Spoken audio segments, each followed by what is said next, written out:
ameshindaje? Yes, Salome leo ameshindaje? Salome akiwa na furaha na kuaje? Wao ndo wanajua kuliko sisi. Kabisa, kwa sababu muda mwingi anakuepo nao yeye. Au mwanao akiwa anaumwa, dada anajua kuliko wewe. Kabisa. Kuna rafiki yangu mmoja niliyomuuliza, alikuja nyumbani kwangu, mtoto wake amebanduka kucha. Ndio. Nikamuuliza, huyu alifanya nini? Alikuwa mdogo kama miaka 2. Nikamuuliza, ni kitu gani kimempata mpaka kucha imetoka? Akaniambia, huwezi kuamini, nimekuja kumuona huyu mtoto amepona kidonda. Ndo namuona. Nikamwambia, ulikuwa wapi? Yani muda wote huo ulikuwa? Ananiambia, dada hakuwahi kuniambia, na dada alimpa ile huduma ya kwanza. Na baadaye akaendelea kukisaidia kile kidonda mpaka kikapona, mama akiwa hajui. Kwa hiyo tunahitajika kutafuta muda na watoto wetu, kutafuta muda na wadada tunaoachia watoto, ama ni bibi ama ni nani. Kaa chini, zungumza naye, muulize mtoto wako ameshindaje, anaendeleaje. Vitu kama hivyo. Pengine wewe ulijifunza nini sasa kupitia kwa hiyo mama yule? Wakati naona tukio hilo, mimi nilikuwa bado sijaanza kuzaa, lakini pia mimi imewahi nikuta, japokuwa si kidonda hakiku nini. Yani dada alimuunguza mwanangu na pasi. Pole sana. Umeona? Kwa hiyo nimerudi kutoka kazini, nikamchukua mtoto, sasa alikuwa bado ananyonya. Wakati namwangalia, yani mimi nilikuwa na kawaida fulani hivi ya kukagua, kumkagua mtoto. Yes. Kwa hiyo wakati ananyonya pale na mshikashika na nini, nikakuta ana kidonda huku pembeni ya mkono, ambapo kukiona kwa urahisi ni ngumu. Yes. Nikaona kile kidonda, mtoto hawezi kuongea. Yes.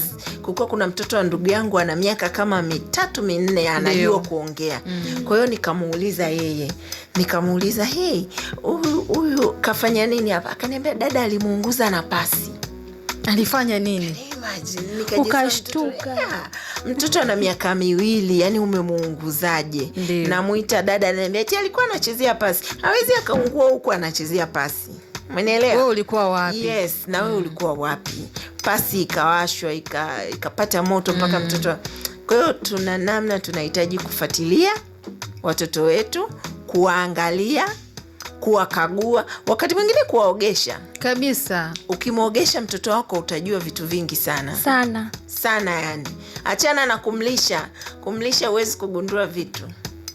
Tafuta muda, tenga muda wako, ogesha watoto wako, utagundua vitu vingi sana. Inaweza kuwa mfanyakazi anampiga mtoto lakini wewe haujui. Kuna mfanyakazi aliwahi mchapa mtoto wa dadangu. Ndio. Sijui niongeeje ili kuweka sawa. Sehemu za siri. Mtoto wa miaka 4, 5 umempiga kiboko, mtoto wa kiume, sehemu za siri pakavimba. Mama hajui. Umenielewa? Lakini siku moja anamuogesha mtoto, sasa kesho yake anamuogesha mtoto anaficha kama yani anaumia. Umenielewa? Kwa hiyo akagundua, akamuuliza, umefanya nini? Akasema, dada alinichapa na fimbo. Wewe unadhani kwa nini yule mtoto hakupata nafasi ya kuongea na mama yake, na pengine wanakaa wote? Kwanza mama hakuwa na huo muda. Anatoka asubuhi anaenda kazini, anarudi usiku akiwa amechoka. Kwa hiyo akifika tu, chakula kiko wapi, anakula, analala. Akiwaona watoto wake mko poa nini, basi analala. Sasa ule mtoto ni mdogo, hawezi ongea. Yes. Na watoto wakati mwingine pia hatuwapi nafasi. Ndio. Yani wewe unavyorudi nyumbani uko busy tu na issue zako, unamaliza unalala. Hebu wape nafasi watoto wako ya kukusogelea. Alafu kuna kitu mimi nimekuja kugundua, kuna wakati watoto wanamuogopa dada. Kabisa. Ita watoto wako chumbani, kaa nao, cheza nao chumbani. Utagundua vitu vingi sana. Usikae nao sebleni. Ukitaka kuzungumza na watoto wako, usikae nao sebleni. Ita watoto wako chumbani, kaa nao chumbani, mpige story chumbani. Watoto wanafunguka. Atakwambia vitu vingi kuhusu dada. Sana.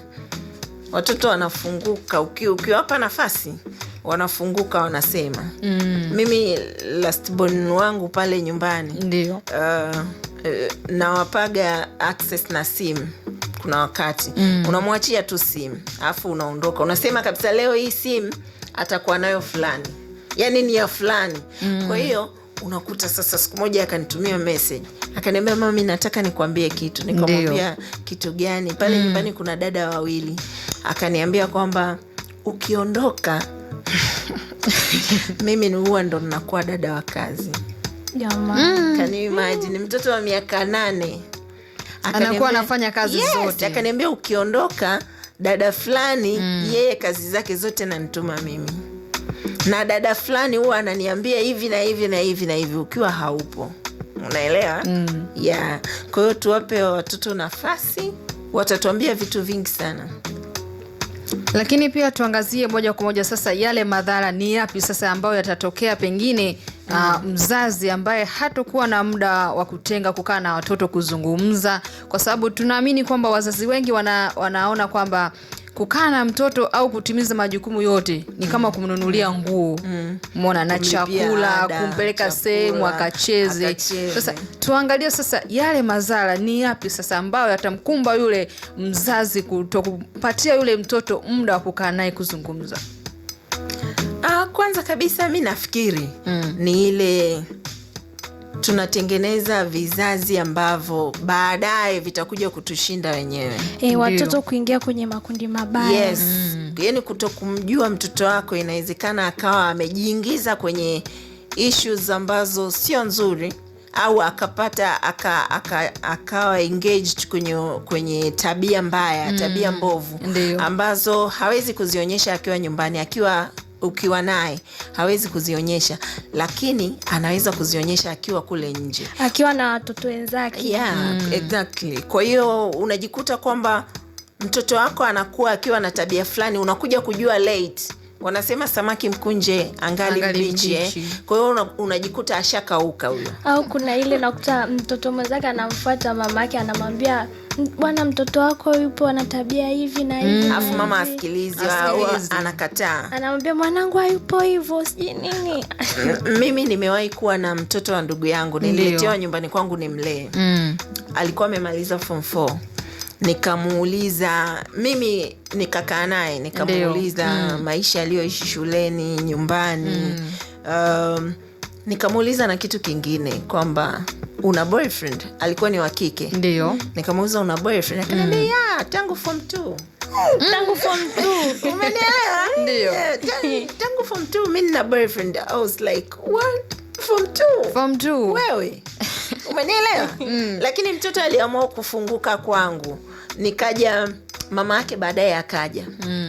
Nikamuuliza, unajua kama mwanao ana boyfriend? Yani sikutaka kumwambia ana boyfriend miaka 2 mitatu iliyopita. Nikamuuliza tu kwamba unajua kwa mwanao ana boyfriend? Akaniambia mwanangu hawezi kuwa na mwanaume, bado mdogo. Akakata.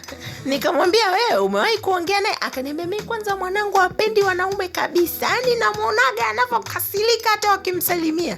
Nikamwambia wewe kaa chini na mwanao, ongea naye vizuri, zungumza na mwanao vizuri. Kwa hiyo kuna wakati watoto hawezi kufunguka kwako, lakini huenda akafunguka kwa mtu mwingine.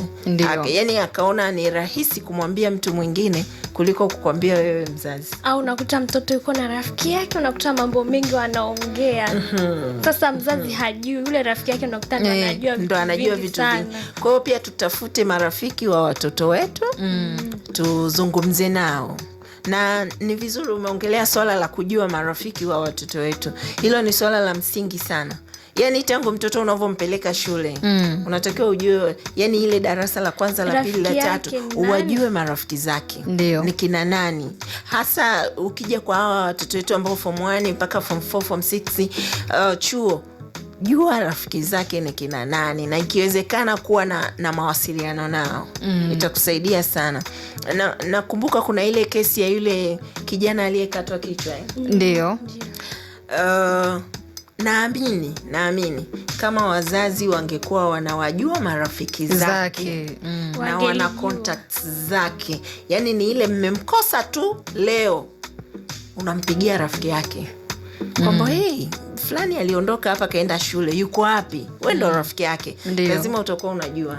watakuwa wanajua. Yes, lakini pia kwa watoto wadogo ambao labda la kwanza, la pili, la tatu, ni vizuri ukamuuliza mwalimu au yeye mwenyewe akirudi nyumbani unamuuliza, hey, rafiki zako ni kina nani?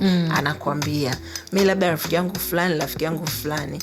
Kwa hiyo siku umeenda shule pale kumtembelea, ama uliitwa na mwalimu, ama wewe umeomba kuongea na mwalimu, omba uwaone hao rafiki wa mwanao. Utajua, wanasema ndege wafananao ndo wanatembea pamoja. Ndio. Yes.